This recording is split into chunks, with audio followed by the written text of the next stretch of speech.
Fundación, y para poder seleccionarla necesitamos identificar estos tres aspectos que les voy a marcar aquí. El primero corresponde al aspecto geotécnico, es decir, cuáles son las características del suelo y cómo es su formación vinculada con el aspecto estructural, identificando si son estructuras flexibles, rígidas, semirrígidas y qué magnitudes de asentamiento son factibles de aceptar. Finalmente, el aspecto económico es el que generalmente termina funcionando como condicionante a los aspectos anteriores. Si bien los aspectos técnicos siempre deben tender a tener la mayor prevalencia, en el análisis de las alternativas, el aspecto económico no puede ser despreciado. Entonces aquí nosotros tenemos presente que nuestras fundaciones no tienen demasiada influencia en el proceso de diseño arquitectónico e incluso más, no tienen una relevancia en cuanto al costo general del proyecto, sino que se basa fundamentalmente en la cimentación. En las estructuras de tipo arquitectónicas, este aspecto no tiene mayor relevancia y generalmente, vean que el costo anda alrededor del 20% de la estructura global. Acá hay algunas consideraciones de caracterización menores a 10 metros por la velocidad con la que se les construye, por la alta capacidad que tienen de resistencia, terminan siendo más económicas cuando uno evalúa la mano de obra que es necesaria y los tiempos de ejecución de obra que una construcción mediante zapatas.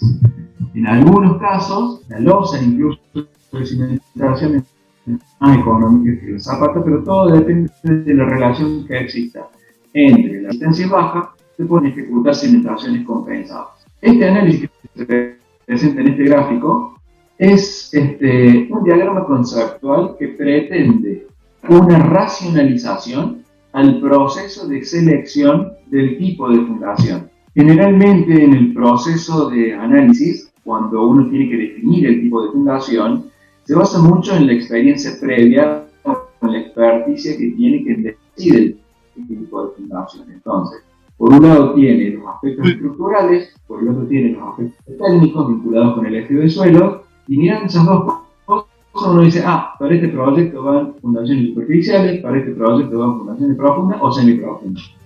Pero eso está normalmente vinculado a la experiencia que posee quien va a llevar adelante la actividad. Ahora imaginemos que no tenemos ninguna experiencia previa. ¿Cómo hacemos para que alguien que no tiene ninguna experiencia pueda definir cuál es el tipo de fundación más racional? Y ahí es donde se desarrolla este tipo de diagramas conceptuales. Entonces vean ustedes que con el reconocimiento geotécnico, es decir, con el estudio de suelo, con el tipo de edificio, es decir, con el proyecto que yo les estaba comentando recién, y con los antecedentes de información previa, es decir, con lo que yo conozco al respecto, voy a poder identificar cuál es el tipo de terreno apto para alojar un determinado tipo de fundación. Ahora estamos imaginando que esto no lo conocen. Entonces venimos con el reconocimiento geotécnico, que alguien nos dice, la cota de fundación puede ser o superficial o profunda. Y el tipo de edificio ya sabemos si es rígido o flexible. Flexible me refiero a un edificio metálico y rígido me refiero a un edificio de hormigón. Vamos a identificar cuál es el tipo de terreno sobre el cual vamos a trabajar. Y ahí nosotros hemos dividido en dos grandes grupos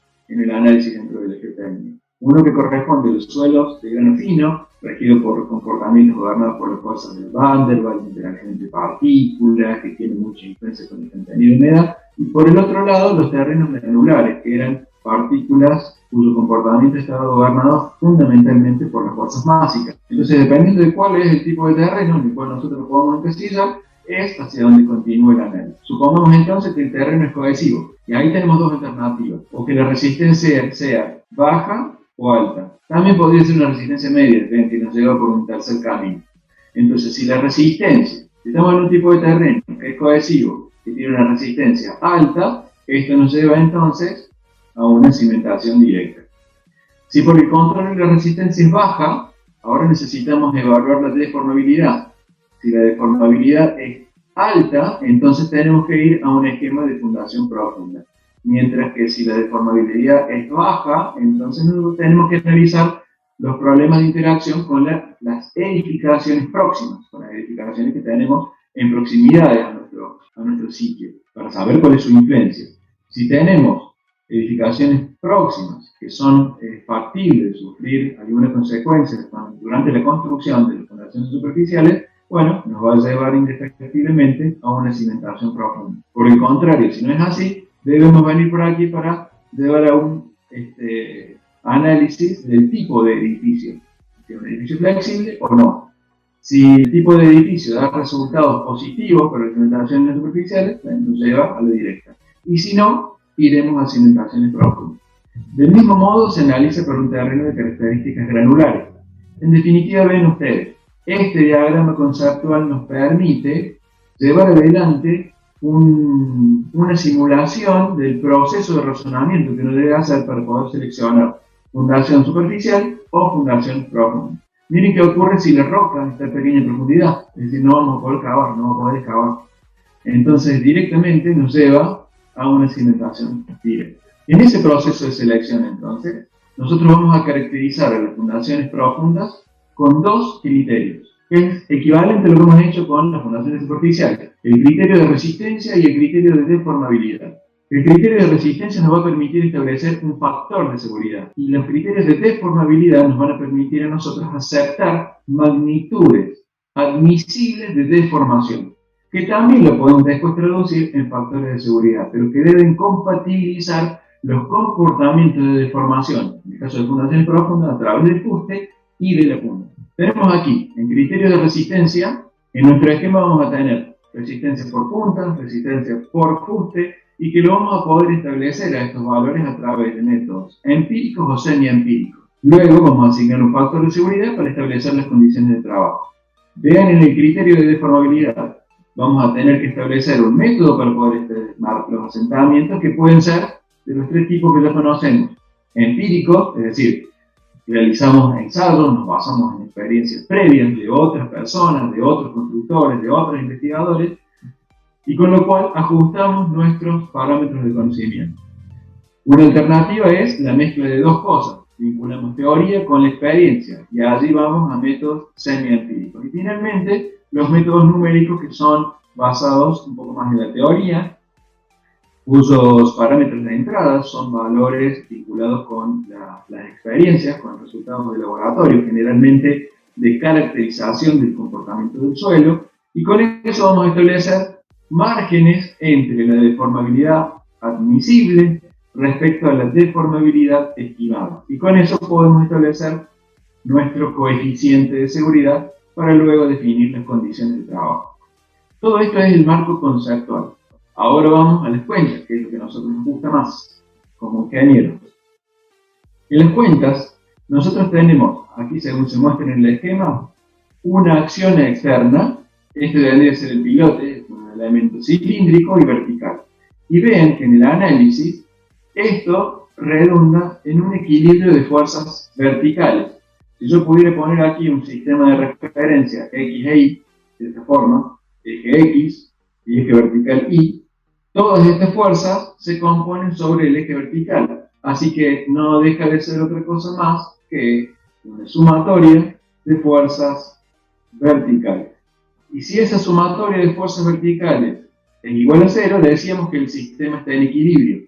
¿Qué vamos a buscar nosotros? Que las fuerzas resistentes que aparecen sobre el fuste del pilote, más la que está aquí en la punta, sean superiores a la carga que estamos colocando sobre la cabeza del pilote. Y a esa carga que nosotros vamos a plantear a través del equilibrio es la que le vamos a llamar admisible.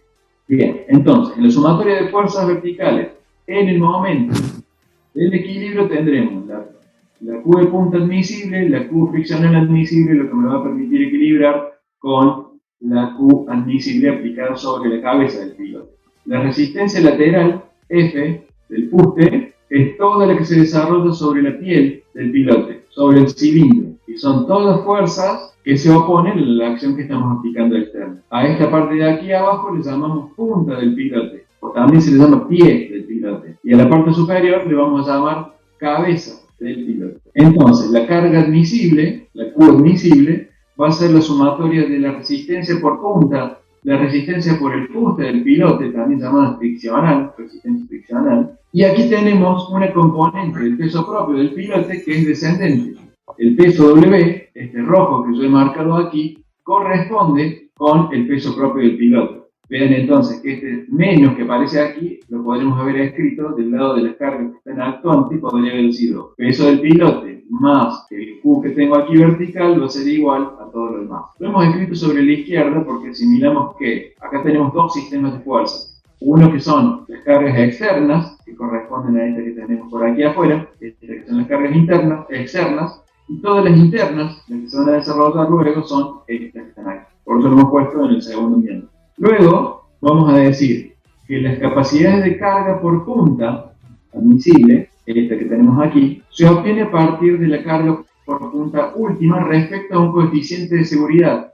Este coeficiente de seguridad es el que afecta a la capacidad de carga por punta. Del mismo modo, para la friccional, vamos a tener un coeficiente de seguridad asociado a la fricción, asociado al fuste, que no necesariamente deben ser iguales, y por eso es que están desacoplados. Y fíjense que al peso propio del pilote no lo afectamos por ningún factor de seguridad, porque asumimos que vamos a conocer de manera más estricta sus condiciones geométricas y de peso. Es decir, yo voy a saber que si hago un pilote con una mecha de 40 centímetros de diámetro, hago pi por diámetro al cuadrado dividido por 4, tengo la superficie, lo multiplico por la longitud de excavación y tengo el volumen. Si sé que 2,4 es el peso unitario del hormigón armado, entonces tengo mucha certeza o tengo una baja incertidumbre respecto al valor que voy a calcular de peso propio, y por lo tanto no necesitamos afectarlo por un factor de seguridad. De esta manera nosotros hemos establecido que la carga admisible va a estar obtenida a partir de una resistencia última del suelo, aquí en la punta del pilote, una resistencia última de capacidad friccional, o de capacidad por fuste del pilote, en donde vamos a afectar por sus coeficientes de seguridad. Luego tenemos caracterizaciones de estos elementos, algunas caracterizaciones vinculadas a su comportamiento. El primero de ellos corresponde a los que se denominan pilotes de punta. Son aquellos en donde el medio sobre el cual están instalados son extremadamente blandos, muy blandos, en relación a la rigidez que posee el material que está en el fondo. Esto sería el equivalente que estamos excavando. En un limo y en la parte inferior encontramos el techo de la roca. Entonces allí la diferencia de comportamiento que tenemos no va a estar gobernado por el material blando, sino que va a estar gobernado por el material de punta. Luego tenemos aquellos que se les llaman pilotes friccionales, también denominados pilotes flotantes. Son aquellos que están en un medio en donde no tenemos un cambio de estrato tan abrupto como ocurre aquí, sino que es relativamente uniforme y el pilote está como inserto medio como flotando ahí adentro, como está solo resistiendo a través del fuste del pilote, y la capacidad de la punta es muy baja. Estos son los conocidos entonces como pilotes friccionales. Y luego están la combinación de los dos. Están aquellos en donde hay un estrato más rígido en la punta, pero que no es tan rígido como material denominado duro. Entonces se puede calcular por punta y por fricción, y ambos tienen su colaboración. Veamos entonces criterios para poder establecer las capacidades de carga por fricción, que van a ser luego por punta, y vamos a afectarlos por los coeficientes de seguridad. Entonces veamos aquí, criterio de resistencia es el que vamos a analizar. Aquí tenemos la carga que se está aplicando externa, o admisible, y luego tenemos las fuerzas que van a estar resistiendo. Vean que en este caso se está considerando una longitud L y una longitud de empotramiento. Este es un pilote en donde tenemos dos estratos, en donde la parte inferior es bastante más resistente. En este que tenemos aquí a la izquierda, lo que estamos mostrando es que la longitud de empotramiento corresponde a toda la longitud, y por lo tanto, este podría ser el equivalente a un pilote de características netamente friccional, o que la capacidad por punta es baja. Aquí en este que está estratificado vamos a tener dos parámetros vinculados a la fricción. La capacidad por punta, vean, se basa en la misma teoría en la que nosotros utilizamos, o una teoría equivalente que utilizamos en la definición de zapatas. Fíjense que aquí tenemos el término de C, el término cohesivo, el término correspondiente a la carga geostática y luego al de la carga de confinamiento. Entonces aquí eso está asumiendo que la punta del pilote falla de la misma manera como si fuera una zapata o de forma similar a la zapata, en donde esas serían las líneas de falla de nuestro pilote. Tienen la misma formato. ¿Qué es lo que cambia? Y lo que van a cambiar son estos coeficientes porque van a estar afectados a un sistema de resistencia distinto y el pilote no va a poder fallar como una zapata. Entonces tiene sus limitaciones este criterio. Es decir, nosotros aquí estaríamos asumiendo que el pilote podría fallar según esa línea de deslizamiento. Bueno, sabemos que no va a fallar porque el pilote no se va a girar. Y la otra, en el caso de una arena, término cohesivo no vamos a tener. Por lo tanto, esta parte de aquí va a ser despreciada. Y el peso unitario en relación al diámetro, como el diámetro del pilote va a ser pequeño, también puede despreciarse. Y por lo tanto, lo que vamos a obtener es que la capacidad por punta de la arena va a estar asociada a la presión geostática, el signo prima en términos efectivos. Esa presión geostática, recuerden ustedes que era variable de forma lineal con la profundidad, que es la profundidad, la presión geostática venía dada por ese diagrama. Y la pendiente que teníamos aquí era el peso unitario, gamma multiplicado por h. Eso nos da entonces la magnitud para poder calcular el Q de punta. En el caso de que sea una arcilla, vamos a considerar que el ángulo de fricción es nulo. Entonces, si el ángulo de fricción es nulo, vamos a decir que el término, que el suelo se sostiene por sí mismo, que no hay una presión que se genere sobre los laterales del pilote y por lo tanto lo que se va a lograr ahora en relación al diámetro, que es pequeño, vinculado con la longitud, es el término vinculado con el gamma. Y el término asociado con el NQ, que depende de la fricción, depende de phi, también se va a anular y por lo tanto solo vamos a tener en cuenta el término cohesivo para las arcillas. Bien, con esto entonces hemos propuesto cómo calcular la capacidad por punta, capacidad de carga unitaria por punta para el pilote, tanto instalado en arena como instalado en arcilla. Aquí vamos a ver entonces los valores de NQ para un pilote que está instalado en arena. Vean, como les decía recién, que tenemos aquí la sigma vertical, la presión geostática vertical, multiplicada por este valor, el factor de capacidad de carga, que se llama NQ. Equivalente a lo que hicimos con zapatos, pero ahora con otros valores aplicados para piloto. Entonces aquí, sobre el eje horizontal, se grafican los ángulos de fricción. Esta F que está acá sería un pi. Y sobre el eje vertical se representan los factores de carga, NQ. Entonces aquí aparecen diferentes curvas, vean, todas estas que están aquí, que corresponden a la curva 1, 2, 3, 4 y así sucesivamente hasta el 8. Cada una de esas curvas corresponden a los análisis llevados adelante por diferentes investigadores. El 1 para este investigador, el 2 para este, para Kempton, luego para Bruce Hansen, Bessig, Terzaghi, Mendelssohn, bueno, diferentes autores que cada uno de ellos lo hace para análisis o lo contrasta con resultados experimentales vinculados a una determinada tipología de pilotes y obtiene cuál es la variación del coeficiente de capacidad de carga, del factor de capacidad de carga NQ, vinculado con el ángulo de fricción. Entonces, si nosotros podemos calcular a través del ángulo de fricción, no calcular, estimar o determinar cuál es el valor de NQ, entonces podremos determinar cuál es la magnitud de resistencia por punta unitaria. Ahora, si esa resistencia por punta unitaria lo multiplicamos por el área de la punta, que es fácil, y por diámetro cuadrado dividido 4, vamos a obtener cuál es la capacidad de carga última del pilote por punta. Luego, si lo restamos por el factor de seguridad, habremos obtenido el Q de punta admisible, que era lo que estábamos intentando buscar. Vimos entonces cómo podíamos hacer para calcular la capacidad de carga por punta, pero tenemos un pequeño inconveniente.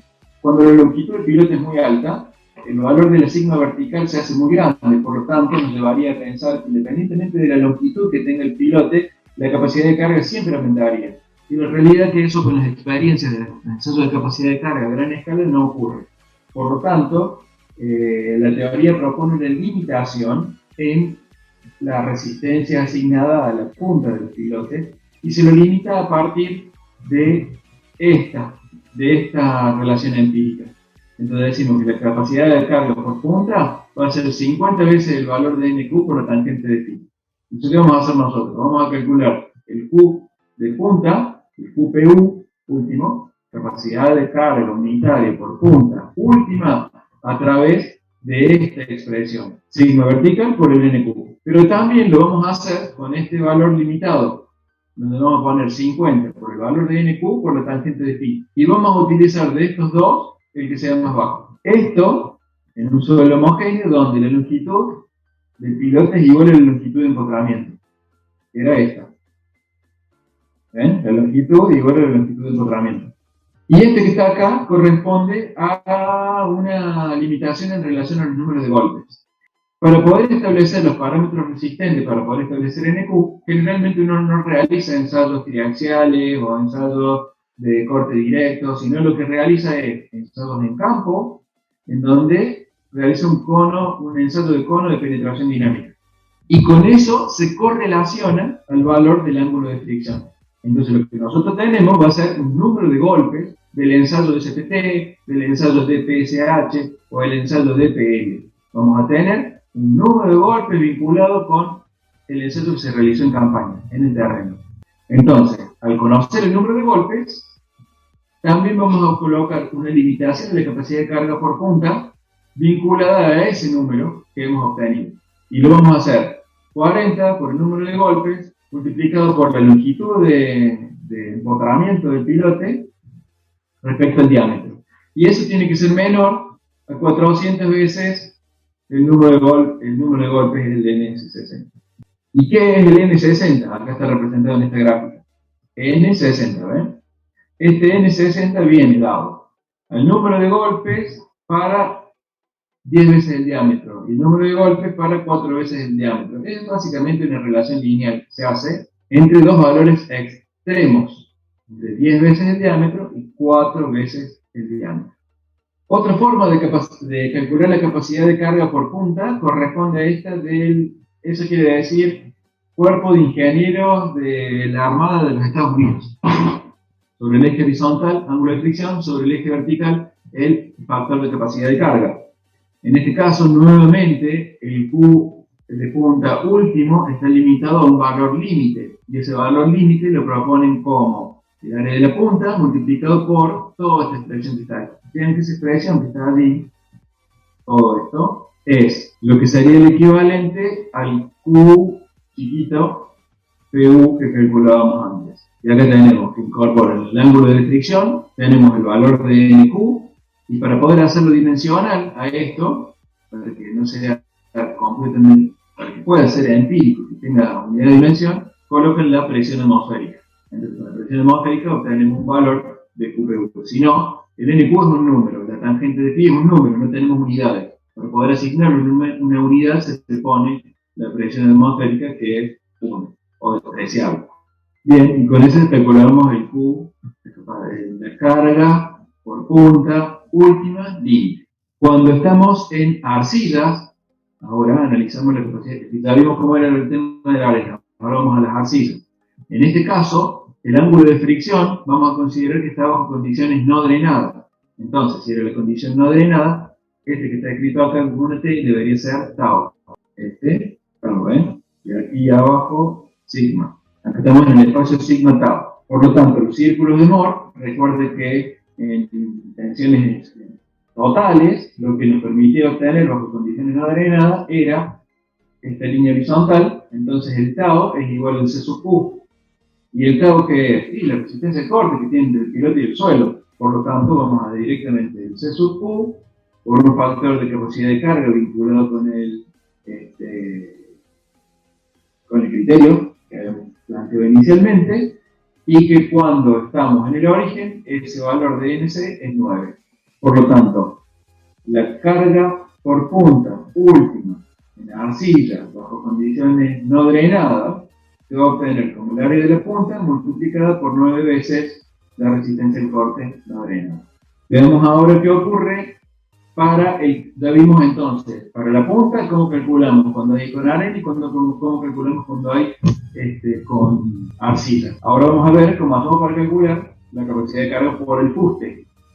Tenemos la primera de las fuerzas que nos hacía falta para poder establecer el equilibrio. Entonces, la carga resistente por fuste última va a ser el área del fuste, o el área lateral, la L quiere decir eso, el área del cilindro, multiplicado por la capacidad de carga unitaria del fuste última. A eso, donde nosotros tenemos que encontrar es cuánto vale porque a este de aquí lo conocemos por la geometría. Entonces, así vamos. Si ahora tenemos una arena, recuerden ustedes que el pilote, a medida que aumenta la profundidad, se incrementa la presión geostática. Y al incrementarse la presión geostática, la fuerza con la que está aprisionado el pilote es cada vez mayor. Estas fuercitas que van apareciendo acá, que aprisionan al pilote, son cada vez más grandes a medida que vamos en profundidad. Entonces, y esas fuerzas son horizontales. Entonces, fíjense que tenemos acá. Sigma, es decir, gamma por h, la presión geostática, multiplicada por la tangente de delta, que delta es el ángulo de rozamiento que existe entre el hormigón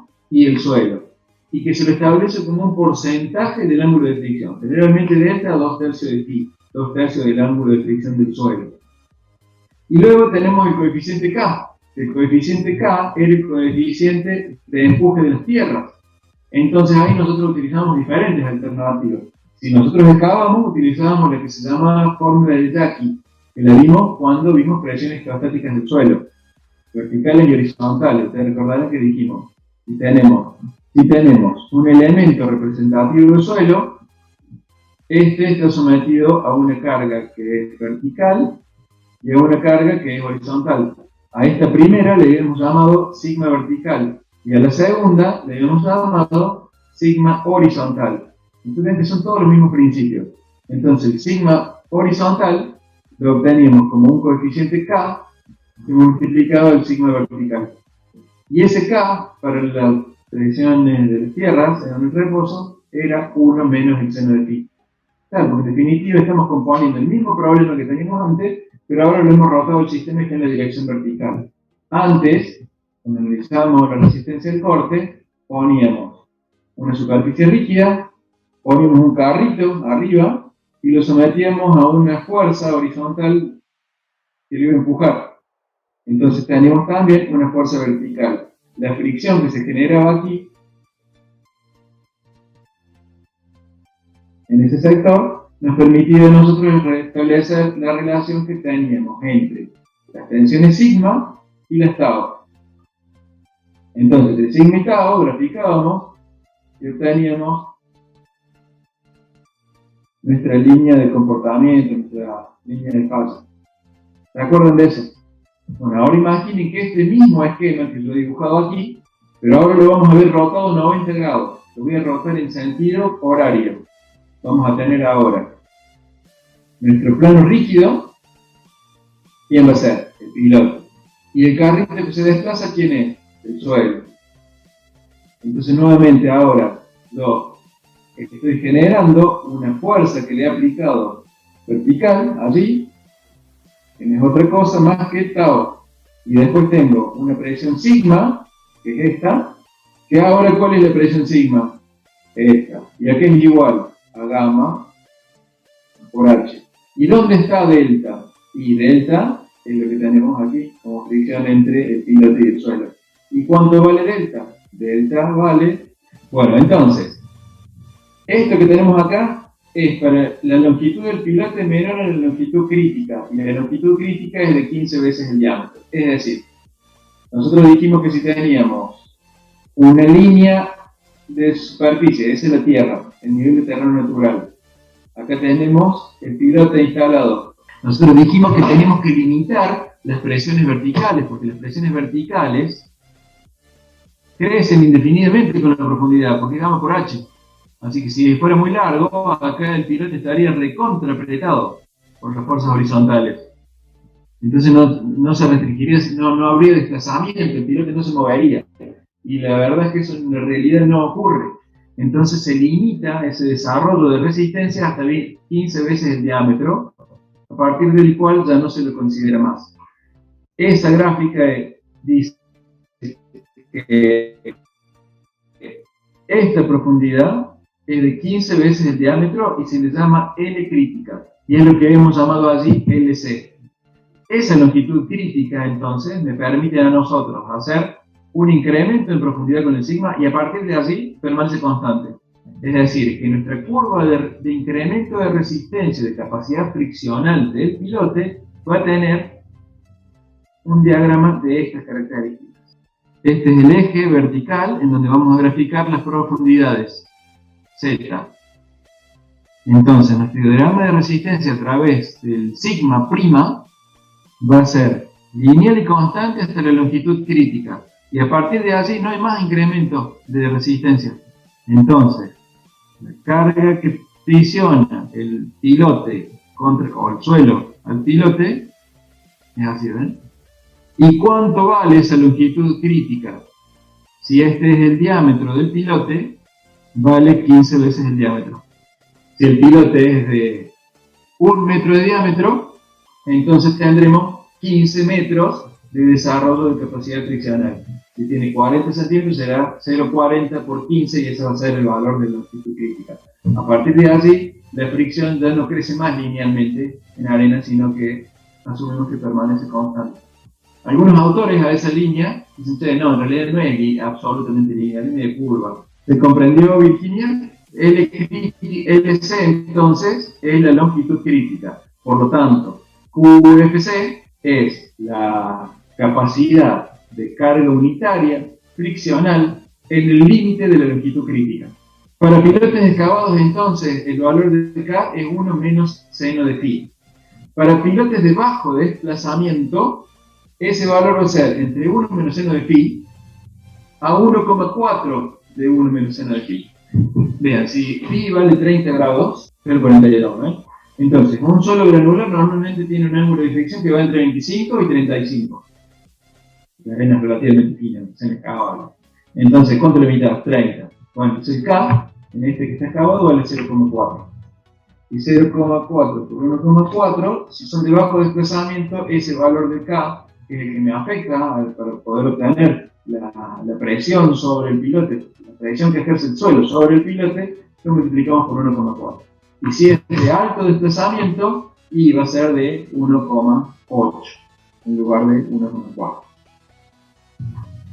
Con eso calculamos el... bueno, miren, acá dice que delta va entre 0,5 de phi y 0,8 de phi.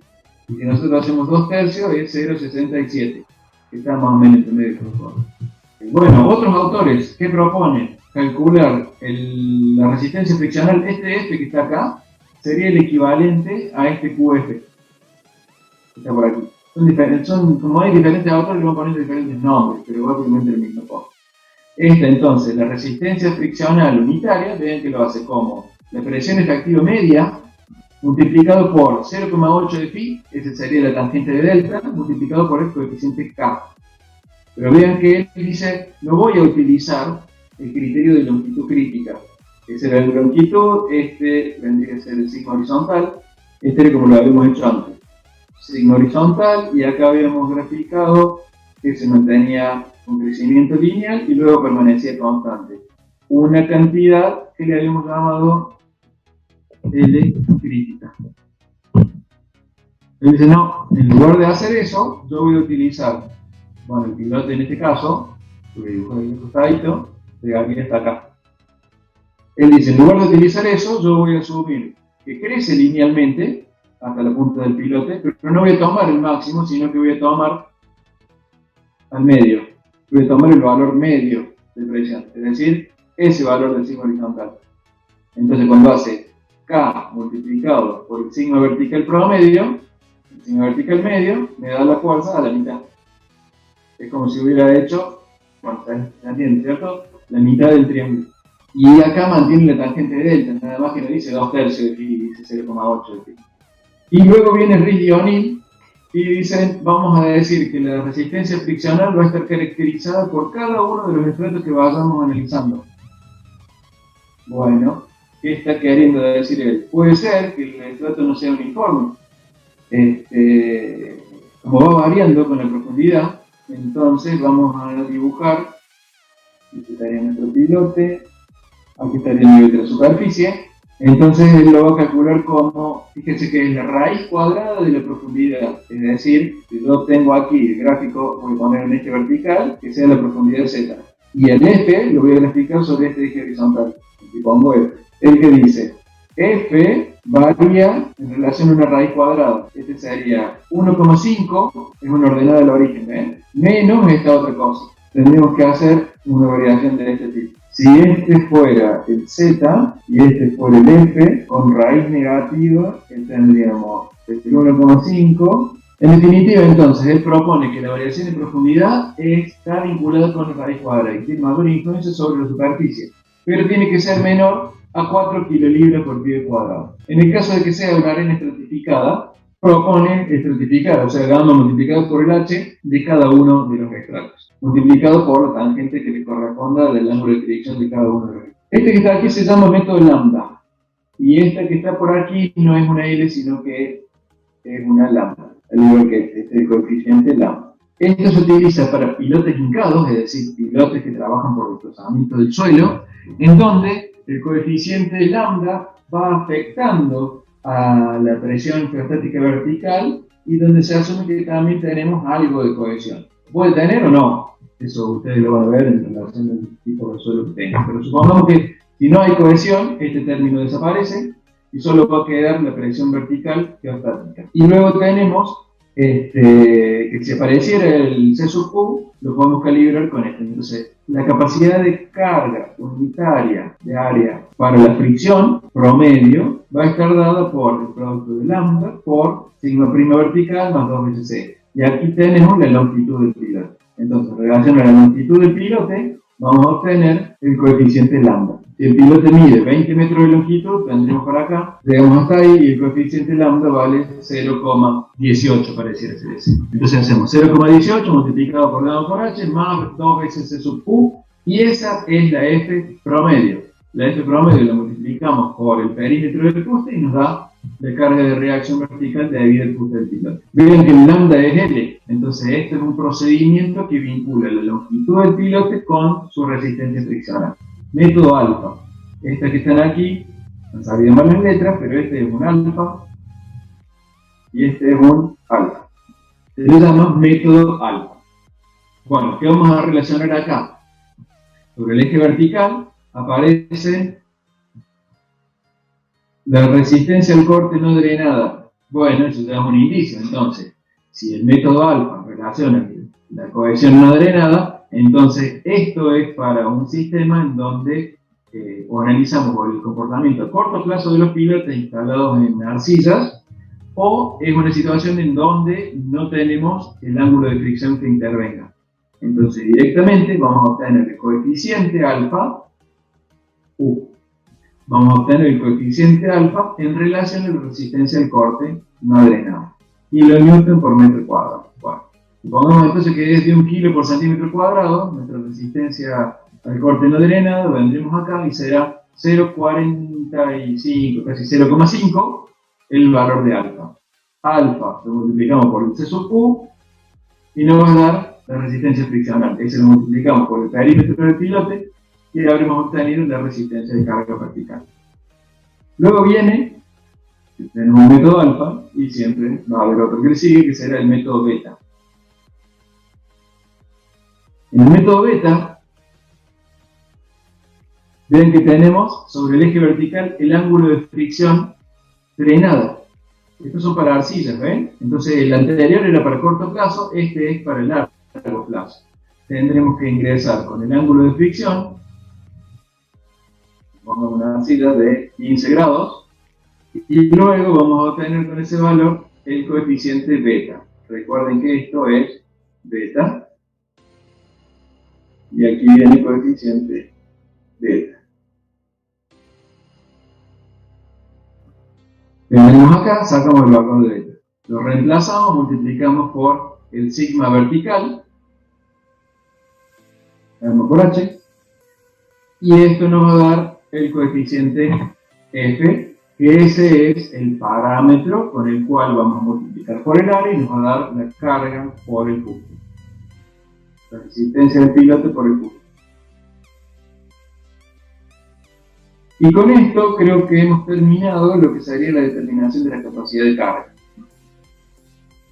Pero habíamos visto que teníamos dos criterios. Uno que era calcular las cargas, aplicar un factor de seguridad y el plan de carga admisible, y la otra era en términos de deformación, el criterio de deformación. Aquí tenemos entonces que el asentamiento, está representa el asentamiento, y el asentamiento total del pilote va a estar dado por el asentamiento elástico, por deformación del hormigón, el asentamiento por la punta y el asentamiento por fricción.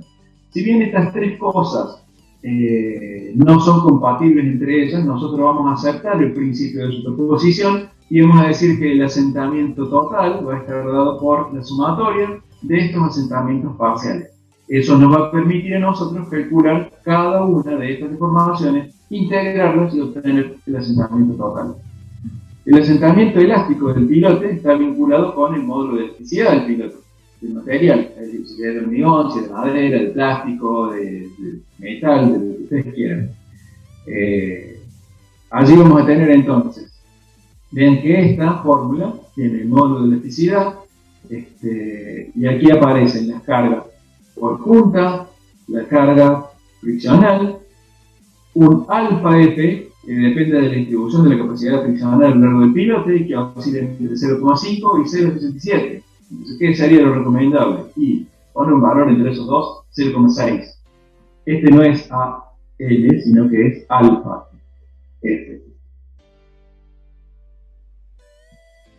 Esto sería lo que vamos a transmitir por punta, y esto es lo que vamos a resistir por punta y a resistir por fricción. Q de punta y Q friccional.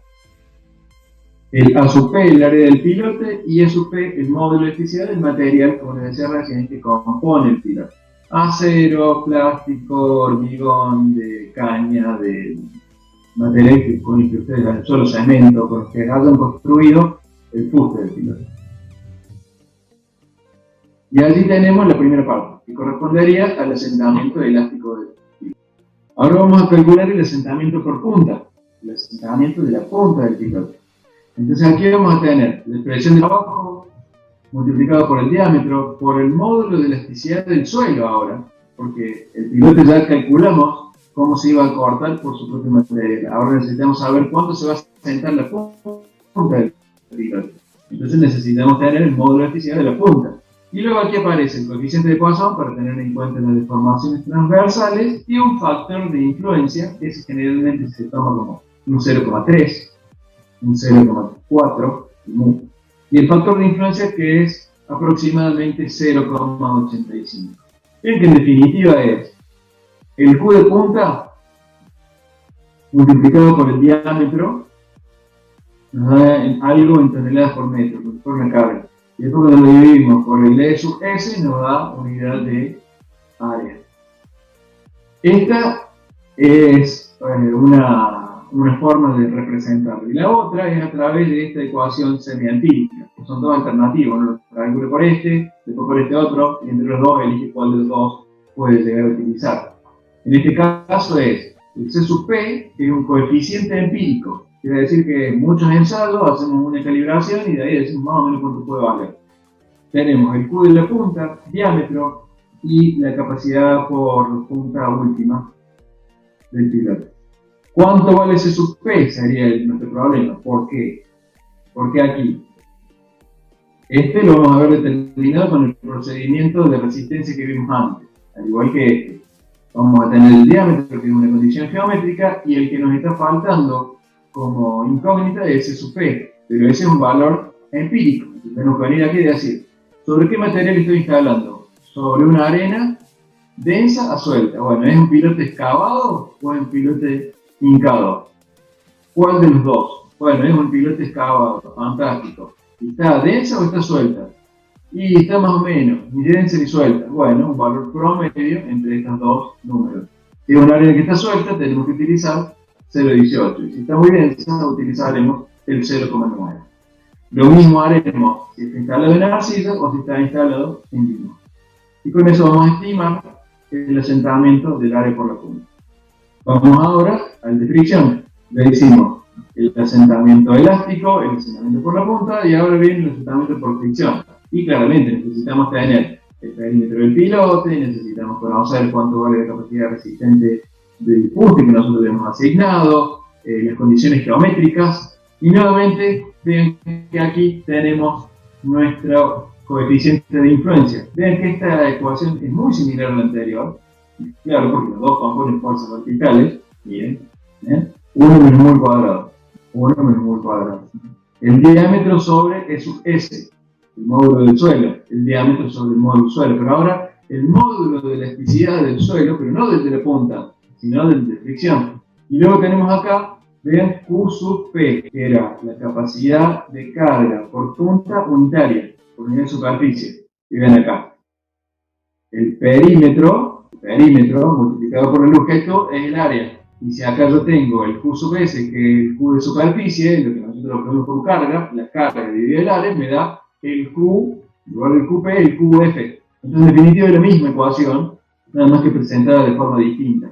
Es la misma fórmula, el mismo autor, nada más que le presenta de forma diferente.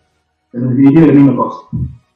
Y el factor de influencia, en este caso, lo propone como una relación entre el lado, el largo y el diámetro del pilote. Y que tiene que ser más que 2, mayor a 2. También propone calcular el asentamiento por el fuste mediante esta expresión semiempírica, que noten que es igual a la anterior, o no igual, de la misma estructura, de la misma concepción, con la misma idea, en donde hay un coeficiente empírico, C sub P, que lo calibro mediante esta relación. Y dice, bueno, como yo tengo que compatibilizar las deformaciones entre el fuste y el pilote, voy a utilizar como base el coeficiente C sub P del tipo de instalación, que es lo que tenemos acá. Y lo voy a ajustar con esta expresión. 0,93 más 0,16 y la relación entre L sobre D.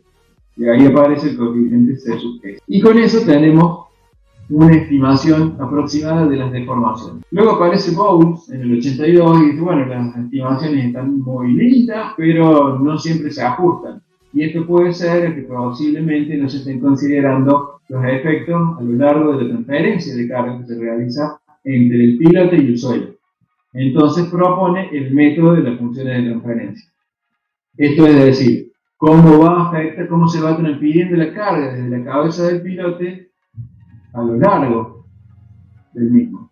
Ese es el pilote, aquí tenemos el suelo y aquí aplicamos una carga vertical. Acá viene la carga Q. Sobre el eje entonces vamos a tratar de graficar la carga Q y cómo varía en profundidad. Y entonces a este eje vertical le vamos a llamar Z. Bueno, cuando Z es igual a 0, es decir, que estamos en este punto, la carga vale Q. La carga vale Q. Esto es lo que dice Bowles, esto es lo que él imagina. Entonces, cuando yo estoy en superficie, sobre el eje, este horizontal, que es el que representa la carga que va tomando el pilote, vale lo mismo que la carga que está aplicada sobre la cabeza del pilote. Pero a medida que yo voy bajando, es como que parte del suelo va sosteniendo esa carga. Y dice, ¿cómo lo va sosteniendo? Y va a depender de cuál sea el comportamiento. Pero yo imagino que esto debería ser una curva de transferencia de carga más o menos así. Y esta magnitud que nos queda aquí abajo, si yo tuviera esa curva de transferencia de carga, esta magnitud correspondería al Q de punta, QP.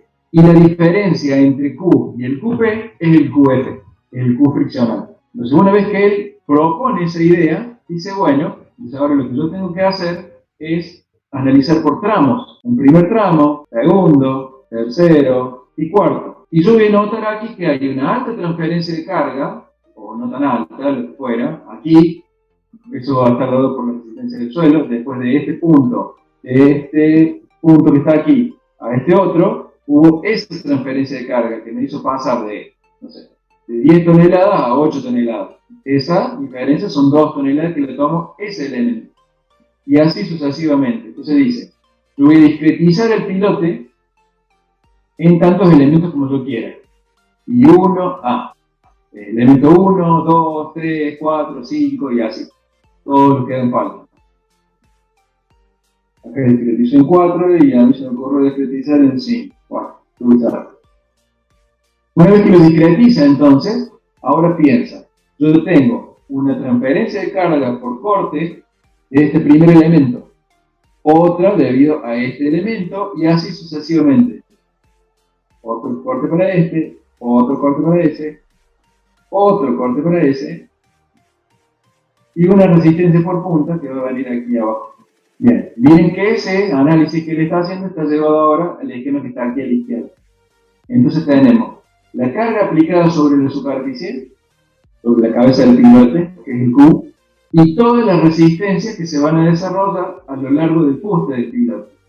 Luego lo discretiza en tramos y hace el equivalente como si fuera un análisis de esfuerzo normal, en donde ese esfuerzo normal está siendo reducido por un esfuerzo de corte.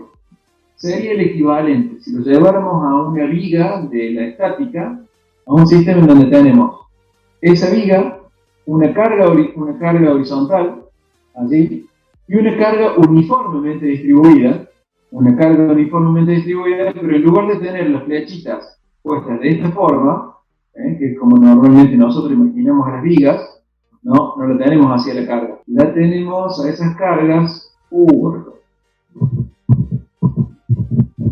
ese diagrama de fuerza, en lugar de ser vertical, lo tenemos así, ¿ven? Y ahí viene el equilibrio de la fuerza. Entonces ahora hacemos un equilibrio de fuerza. Bueno, vengamos de nuevo entonces a nuestro esquema. Tenemos una carga Q que se va a ir disipando a medida que vamos profundizando dentro del pilote. Entonces, voy a tener para un tramito una resistencia del corte T1, T2, T3 y así sucesivamente. En este que tiene 4 elementos llegaremos hasta el T4. Bien, ¿y eso de dónde lo voy a sacar esa resistencia? De los valores que tengo, del ensayo, o del cono de penetración, donde vamos a hacer el ángulo de fricción, o de los resultados del ensayo triaxial, o de un edómetro, o de un ensayo de corte, o donde haga falta. Pero lo que no conozco es cuáles son las deformaciones que se van a producir por cada uno de los elementos. Entonces tenemos que hacer un proceso que es iterativo, porque vamos a proponer en primera instancia, vamos a empezar de atrás para adelante, y vamos a decir, primero vamos a colocar una imposición de deformación que va a ser el I. Entonces, si yo a esa deformación la descompongo en una que corresponde a la deformación del hormigón y otra que corresponde a la deformación del suelo, cuando yo las agrupe, voy a poder calcular cuánto es la deformación I4. Y luego voy a poder calcular, una vez que yo tenga la deformación I4, con el módulo de elasticidad del suelo y con el módulo de elasticidad del hormigón, voy a poder calcular cuánto vale la Q4, que va a estar aplicada al próximo elemento. Y voy a poder volver a calcular el I3, que me va a permitir calcular el Q3. Y con el Q3, que está aplicado al elemento que le sigue, calculo el I2. Y con el I2 que tengo aquí, calculo el Q2. Y como Q2 está aplicado al primer elemento, obtengo el I1. Y con el I1 voy a calcular la carga que se va a llamar 1,1. Pero recuerden que yo comencé el análisis con una imposición de desplazamiento. Esa imposición de desplazamiento podría haber sido 1 centímetro. Y cuando yo llego aquí arriba, me dan que el Q11 es de 10 toneladas. 10 toneladas. Entonces allí yo me voy a preguntar, ¿estas 10 toneladas son las mismas que la carga que yo tenía aplicada acá del edificio? ¿Y no que sean 50 toneladas? No, no es la misma. Entonces, ¿qué tengo que hacer? Aumentar el desplazamiento impuesto en este lugar. Entonces, si antes había dicho que era 1 centímetro y llegué con 10 toneladas, ¿qué tengo que hacer ahora? Suponiendo que ustedes no sepan sobre la linealidad, ahora pongo un desplazamiento de 2. Entonces, con el desplazamiento de 2, calculo el I4, que me va a dar un Q4. Pero también hay que calcular un I3, que me da un Q3. Entonces, hay que calcular un I2, que me da un Q2, que me va a dar un I1, que me va a volver a dar un valor de cálculo de curso 1, que ahora van a ser 20 toneladas. 20 toneladas, ¿es la carga que yo tengo impuesta arriba? No. Entonces, ¿qué tengo que hacer? Volver a aumentar aquí. Entonces, ahora voy a decir que le voy a llevar la deformación a 3 centímetros. Entonces, ahora con 3 centímetros vuelvo a hacer todo el mismo procedimiento. Desde acá arriba van a ser 30 toneladas. Y el resultado va a ser, no son 30, son 50. Bueno, y así seguiremos hasta que vamos a lograr una compatibilización entre la deformación de la punta del pilote con la carga que está aplicada en la cabeza. Este proceso iterativo es el que se le ocurre generar a Bode. Y fíjense que no es tan viejo, es del año 82, no es tan viejo si ustedes lo comparan con el de Newton, ¿cierto? O con la derivada y con esas cosas que son mucho más antiguos. Bueno, ese procedimiento que yo les acabo de describir, de que es la concepción que tuvo Bowl, es la que está resumida acá, en los pasos. El primer movimiento, aquí vean que nosotros dijimos, en el ejemplo que les hice acá, era todo lineal, para que se entendiera cuál era la forma en la que él había pensado. Lo que ocurre es que para cada uno de los elementos puede tener una curva de deformación en relación a la deformación y a la resistencia al corte. Que él propone esto, ¿ven? Movimiento del pilote sobre el eje horizontal y sobre el eje vertical la transferencia de carga respecto a la resistencia del corte del suelo. Entonces, si ustedes dicen, se desplazó 1 centímetro, como le dije yo recién, bueno, entonces la relación que existe entre la transferencia de carga y la resistencia del corte del suelo es de 1. Ustedes tienen que pensar con valores más bajos. ¿Y qué otra cosa más dice? Bueno, a medida que yo voy profundizando, también tengo variaciones en profundidad de la resistencia al corte, producto de la profundidad. Bueno, entonces, si estoy más profundo, tengo más resistencia al corte. Y propone cada una de estas curvas para cada uno de los elementitos. Yo vuelvo acá atrás. En esta yo voy a tener curvas de transferencia de carga para cada uno de estos elementos. Lo que yo hice recién con el ejemplo de la idea era todo lineal. O sea, la misma resistencia por el elemento que está más abajo que el que está en la superficie. Pero en realidad, nosotros vamos a tener que el que está en superficie resiste poquito porque tiene bajo confinamiento. Mientras que el que está abajo del todo, resiste mucho. Y esas son las curvas de transferencia de carga entre desplazamiento y resistencia al corte. Acá va a haber desplazamiento y trabajo. Entonces, como yo tengo estas curvas para cada uno de estos, voy a poder ir calculando el desplazamiento. I4, que va a ser distinto que el I3, que va a ser distinto que el I2, que va a ser distinto que el I1. En el primero de los análisis que yo les hice, todos esos eran iguales, porque yo asumí, mentalmente, para simplificarlo, que el comportamiento de cada tramo era el mismo. Y, digamos, ¿qué más tenemos? Este es el método de Bowl, borrar todo el tiempo de la transferencia. Y finalmente lo que se termina construyendo es una curva de este tipo, donde tenemos la carga aplicada respecto al asentamiento. Este es un cálculo y una estimación que hice yo para poder hacer el gráfico. Entonces acá está el asentamiento en el eje horizontal y la carga aplicada sobre la cabeza del piloto. Esta, se ve como eje vertical, representa esta, ¿ven? La Q11. ¿Y cuál es la ventaja de tener un gráfico de este tipo de carga de asentamiento? Bueno, la ventaja es que si ustedes dicen, yo tengo un pilote que tiene 100 toneladas para este suelo, que el suelo que yo le he puesto acá en un estrato de limo, si tiene 100 toneladas, entonces la deformación esperada es de 1,5 centímetros. Si el pilote tiene 200 toneladas en el mismo perfil, la capacidad de carga estimada, la deformación estimada de 3,5 centímetros. Estas curvas construidas para los diferentes tipos de perfiles de suelo es lo que nos permite diseñar pilotes para diferentes niveles de carga aplicada. Con eso nosotros limitamos o hacemos el control de los asentamientos en relación a la carga aplicada sobre la cabeza del piloto. Otras configuraciones de pilotes tienen aquí. Pilotes de suelos estratificados. Ahí vienen los tres distintos tipos de estratificaciones del cielo. Pilotes con campanas en la punta. Entonces viene el pilote horizontal y acá se le genera una ampliación en la punta, que es lo que se llama campana. Entonces se aumenta la superficie sobre la cual está apoyada y por lo tanto aumenta la carga vertical resistente por punto. Estos son pilotes sometidos a tracción. No pilotes que están comprimidos, no pilotes que tienen carga hacia abajo, sino pilotes que tienen carga hacia arriba. Así, bueno, ¿dónde puede aparecer una cosa de esa? Imaginemos que este es un cartel, un monoposte, como si fuera el cartel del Walmart. Este es el monoposte, acá está el nivel de la superficie, y este es el cabezal de fundación anclado con pilotes. Entonces, cuando el viento le pega aquí, cuando el viento le pega al cartel, este pilote se comprime y este pilote de aquí se tracciona. Entonces el cálculo de que este pilote se realiza con esta situación, con esta o con esta. Profe, ¿eso podría pasar también, por ejemplo, cuando el viento embolsa un galpón y lo levanta para arriba, digamos? Normalmente cuando los calculistas hacen sus modelos, llegan hasta las fundaciones. Entonces, un comportamiento o una articulación. Ellos lo que hacen, uno tiene galpo. A este lugar de acá ponen así. Entonces después el que hace el estudio de suelo o a otro le dicen, che, vos calculate la fundación, no tengo el estudio de suelo. yo calculo toda la parte de arriba y vos calculás toda la parte de abajo. Bueno, en ese esquema aparecen cargas verticales, en una hipótesis, ¿cierto? Cargas horizontales, y en otra hipótesis, pero eso es lo más eficiente, en otra hipótesis, eso sería la carga de abajo. Y en otra hipótesis aparecen cargas de succión. Entonces uno tiene que verificar con la carga que va hacia abajo y con la carga que va hacia arriba. Y ahí aparecen estas. Y otra forma son los pilotos sometidos a cargas horizontales, que pueden ser con cabezal rígido o sin cabezal rígido. Eso es giro libre o giro restringido. Y todas esas cosas las van a estudiar en la materia que le sigue, que técnica fin, continua, cimentación. Y hasta ahí hemos llegado con las cimentaciones nosotros, superficiales, profundas, de todo el tipo que hemos visto. Van a agregar otras, después ustedes van a agregar fundaciones semiprofundas, fundaciones sometidas a acciones dinámicas, cómo verificar el funcionamiento del hormigón, todas esas otras cosas, que ya lo ven en la materia que le continúa esto.